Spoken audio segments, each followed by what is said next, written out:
سال محرم سے شروع ہوتا ہے اور ذی الحج پہ ختم ہوتا ہے۔ اس بات کا بھی ضرور خیال رکھا کریں کہ ہمارا جو اسلامی سال ہے اس کا آغاز جنوری سے نہیں ہوتا، اس کا آغاز محرم سے ہوتا ہے اور اس کا اختتام دسمبر پہ نہیں ہوتا بلکہ اس کا اختتام ذی الحج پہ ہوتا ہے۔ اسلامی سال کا آج پہلا دن ہے، یکم محرم الحرام، امیر المومنین خلیفۃ المسلمین جانشین مصطفیٰ جبل استقامت اور رسول اللہ کے دین کا بہت بڑا سپاہی حضرت عمر فاروق رضی اللہ تعالی عنہ، جناب عمر کا نام صرف کام نہیں، حضرت عمر کا نام انقلاب برپا کر دیتا ہے۔ حضرت عمر کا نام کفر کے ایوانوں میں جبر، ظلم، شرک کی وادیوں میں جب حضرت عمر کا نام بھی لیا جائے تو بے ایمان کانپنا شروع ہو جاتے۔ حضرت عمر فاروق رضی اللہ تعالی عنہ، حضرت عمر معمولی شخص نہیں، معمولی آدمی نہیں۔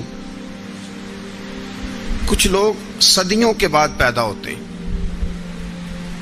اور کچھ لوگ ایسے ہوتے ہیں جو ایک ہی بار پیدا ہوتے ہیں، ان جیسا دوسرا پیدا ہوتا ہی نہیں، دوسرا ان طرح کا پیدا ہوتا ہی۔ حضرت عمر رضی اللہ تعالیٰ عنہ جیسی شخصیات پیدا ہی نہیں ہوتی دوبارہ۔ سارے صحابہ در رسالت مآب پہ خود آئے۔ یہ وہ عظیم شخص ہے جسے اللہ کے محبوب نے اللہ سے مانگ کے لیا، کہا اے اللہ یہ مجھے دے دے، اللہ سے مانگ کے لیا ہے۔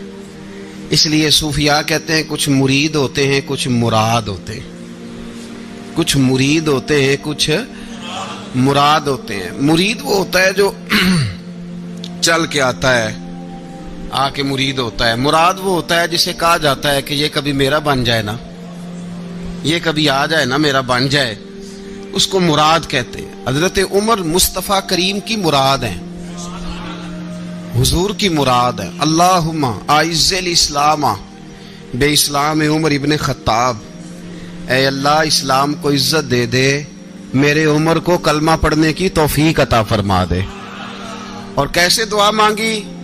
او یار حضرت عمر کی تو اس فضیلت کا کوئی جواب نہیں دے سکتا، میرے رسول پاک علیہ السلام سب کے لیے ہی دعا مانگتے ہیں نا، حضور کی دعا عام ہے، لیکن مصطفیٰ کریم نے کعبے کا غلاف تھام لیا اور غلاف کعبہ کو حضور نے سینے سے لپٹایا اور سینے سے چمٹا کے کہا اے اللہ میں نے تو کبھی سوال ہی زیادہ نہیں کیے، میں کرنے آیا ہوں، مجھے عمر دے دے، عمر دے دے۔ حضور نے مانگ کے لیا۔ اور پھر جب جس کو حضور مانگے اللہ سے کہ حضرت عمر رضی اللہ تعالیٰ عنہ کا آج یوم شہادت ہے، میرا تو دل کرتا تھا کہ فجر سے باتیں شروع ہوں اور سارا دن ہی عمر کی باتیں ہوتی رہیں، سارا دن جناب عمر کی باتیں، سارا دن، اس لیے کہ ذکر جناب عمر کا ہوگا پر راضی اللہ کے رسول ہوں گے صلی اللہ، تو جاگ کے بیٹھیں، خوش ہو کے بیٹھیں۔ ہمارے ہاں منایا ہی نہیں جاتا، بابے اللہ کی تا ساؤن بھادروں اسو کتا تے منڈے جنوری فروری، تو اسلامی سال بھی گیا اور وہ تاریخیں بھی ساری گئیں۔ یکم محرم امت مسلمہ کے لیے بہت بڑا دن ہے، بہت بڑا دن، یہ شہادت ہے حضرت عمر فاروق کی رضی اللہ تعالی عنہ۔ یہاں چھوٹی چھوٹی باتوں پہ گورنمنٹ چھٹی کرتی پھرتی ہے، چھوٹی چھوٹی باتوں، الیکشن ہو گیا تو چھٹی، فلاں جگہ پہ تھوڑا سا کسی نے خبر دے دی کہ کوئی پریشانی ہے تو چھٹی، فلاں جگہ یہ ہو گیا تو چھٹی، یہاں تک کہ فلاں وزیر صاحب فلاں علاقے میں آئیں گے تو سارے علاقے کو چھٹی۔ اور اب تو اس سے بڑا حال ہونے لگا ہے، اگر جن لوگوں کی سندھ میں حکومت ہے ان کے لیڈر کا دن آیا تو اس دن چھٹی، اور جن کی پنجاب میں حکومت ہے ان کا دن آیا تو چھٹی۔ ہمارا مطالبہ ہے حکومت پاکستان سے، اگر سر اٹھا کے جینا چاہتے ہو تو یکم محرم کو چھٹی کیا کرو، اگر سر اٹھا کے جینا چاہتے ہو تو یکم محرم کو چھٹی کرو جناب عمر کے دن، اور ملت کے جوانوں کو بتاؤ کہ اگر عزت کی زندگی جینا چاہتے ہو تو اس طرح جیو جس طرح فاروق اعظم جی کے گئے ہیں۔ عزت اور وقار کی زندگی، جمہوریت حضرت عمر سے سیکھنی پڑے گی، حکومت کرنے کے طریقے حضرت عمر سے، رعایا کو سیکھنا پڑے گا کہ امیر کس طرح بنایا جاتا ہے اور امیر کس طرح کے ہوتے ہیں۔ یہاں لوگ ہمیں یورپ کی مثالیں دیتے ہیں، لوگ یہاں ہمیں آ کر کے امریکہ کی مثالیں، انہیں کیا پتا حکومت کیا ہوتی ہے؟ وہ کہتے ہیں جی وہ سائیکل پہ جاتا ہے ان کا حکمران۔ میں نے کہا وہ سائیکل پہ جاتا ہے؟ میرے عمر فاروق مدینے سے مکے گئے تھے تو پیدل ہی حج کرنے چلے گئے، پیدل ہی۔ اور جناب عمر فاروق رضی اللہ تعالیٰ عنہ عید کی نماز پڑھانے گئے، عید کی نماز عمر خطبہ عید دینے گئے۔ اور اس زمانے میں کون سا غریب ہے جو ننگے پاؤں جاتا ہو؟ کون سا غریب ہے جو مسجد ننگے پاؤں جاتا ہو؟ لوگوں نے تو 3 قسم کی چپلیں رکھی ہوئی ہیں، ایک مسجد جانے کی علیحدہ ہے، گھر پہننے کی علیحدہ ہے، شادی بیاہ پہ جانے کی چپل علیحدہ ہے۔ حضرت عمر فاروق رضی اللہ تعالیٰ عنہ نکلے عید کا خطبہ دینے کے لیے تو بیوی سے کہنے لگے جوتا، اس نے کہا صاحب اتنی دفعہ ٹوٹا ہے اب گانٹھا نہیں جا سکتا، اتنی دفعہ ٹوٹا ہے کہ اب دوبارہ پیمند نہیں لگ سکتے۔ تو حضرت عمر کہنے لگے چل کوئی حرج نہیں، بغیر جوتے کے ننگے پیر ہی چلتے ہیں، کوئی حرج نہیں۔ تو کہنے لگے لوگ کیا کہیں گے؟ فرمایا چپ کر، لوگ جس دن عمر نے یہ دیکھ لیا نا لوگ اس کے بارے میں کیا کہتے ہیں، اس دن عمر نہیں رہے گا۔ تو کہا پھر آپ کا نظریہ کیا ہے؟ فرمایا میرا نظریہ یہ ہے کہ رب رسول میرے بارے میں کیا کہتے ہیں، لوگوں کا کیا ہے؟ لوگ کل کسی کے بارے میں کچھ کہتے ہیں اور پرسوں کچھ کہتے ہیں، میرا نظریہ یہ ہے کہ رب رسول میرے بارے میں ننگے پیر عمر جا رہے ہیں۔ کون جی؟ میں بڑا ماڑا۔ اچھا جناب کیا غربت ہے؟ 10 قسم کے جوڑے لٹکے ہوئے ہیں کمرے میں اور پہننے کی فرصت نہیں، سویرے کیا پہننا ہے، شام کیا پہننا ہے، 15 سوٹ کٹھے استری ہو کے لانڈری والا بھیج رہا ہے، اور تو غریب ہے، تو بہت بڑا غریب ہے۔ اس لیے کہ غربت پیسوں کی وجہ سے نہیں ہوتی، غربت تو دل کی ہوتی ہے۔ تو واقعی بڑا غریب ہے اور تو غریب ہی رہے گا۔ امیر تو عمر فاروق تھے جو ننگے پاؤں چلے گئے عید کی نماز پڑھانے، تو رستے میں جو ملا کہنے لگا عمر جوتا تو پہن لو۔ فرمایا تمہیں عمر کا جوتا نہ پہننے کا نقص تو نظر آیا ہے، کوئی حرج نہیں، اگر عمر کو کبھی بتانا ہوا تو وہ والا نقص بتانا جو عمر کی سیرت میں پیدا ہو، کردار میں پیدا ہو، وہ والا نقص بتانا، یہ چھوڑو جوتے آتے جاتے رہتے۔ ننگے پاؤں گئے، پاؤں دھوئے، نماز پڑھائی، لوٹ آئے۔ او بھائی یہاں تو ہمارا بناؤ سنگار اترنا، جتنی توجہ کپڑوں کی طرف ہے اتنی توجہ کبھی ہماری علم کی طرف ہوتی نا، جتنا ذوق شوق ہمارا بناؤ سنگار کی جانب ہے، اتنا بناؤ سنگار کبھی ہمارا اخلاقیات کی جانب ہوتا تو معاملات بڑی حد تک سنورے ہوئے ہوتے۔ حضرت سیدنا فاروق اعظم رضی اللہ تعالی اپنی زندگی کو ترتیب دیا، ایک دن بھی خلافت نہیں مانگی اللہ سے۔ حضرت عوف بن مالک اشجعی ایک صحابی ہیں، حضرت عوف بن مالک رضی اللہ تعالیٰ عنہ فرماتے ہیں کہ جناب ابو بکر صدیق کا زمانہ تھا تو میں نے خواب دیکھا، میں نے خواب میں جناب عمر کو دیکھا، اور میں نے دیکھا کہ کوئی کہنے والا کہہ رہا ہے کہ عمر وہ ہے کہ اللہ کے رستے میں کوئی اسے جتنا مرضی برا بھلا کہے یہ پرواہ نہیں کرتا۔ کس کے رستے میں؟ بولے سارے۔ اس کا مطلب ہے اللہ کے رستے میں لوگ برا بھلا بھی، قرآن مجید نے کہا وَلَا يَخَافُونَ لَوْمَةَ لَائِمٍ، کچھ لوگ ایسے ہیں جو برا بھلا کہنے والوں کی پرواہ نہیں کرتے۔ آپ یقین کریں اگر پرواہ شروع ہو جائے نا تو دین کا کام ختم ہو جائے، نہ کوئی تقریر کرے، نہ کوئی تدریس کرے، نہ کوئی پیری مریدی کرے، ختم ہو جائے اگر باتوں کی پرواہ ہو۔ لیکن وہ پرواہ، حضرت عوف بن مالک اشجعی کہتے ہیں میں نے خواب میں دیکھا کہ عمر وہ ہے جو کسی کی پرواہ، اور دوسری بات میں نے یہ دیکھی کہ عمر خلیفہ بنے گا، اور تیسری بات میں نے خواب میں یہ دیکھی کہ عمر شہید بھی کیا جائے گا، عمر شہید بھی ہوگا۔ یہ میں نے 3 باتیں خواب میں دیکھی۔ فرماتے ہیں میں نے آ کے خواب حضرت ابو بکر صدیق کو سنائی، وہ خلیفہ تھے، وہ کہنے لگے ٹھہر جا میں عمر کو بلاتا ہوں، اس کے سامنے دوبارہ سنانا، اس کے سامنے۔ فرماتے میں نے بلایا،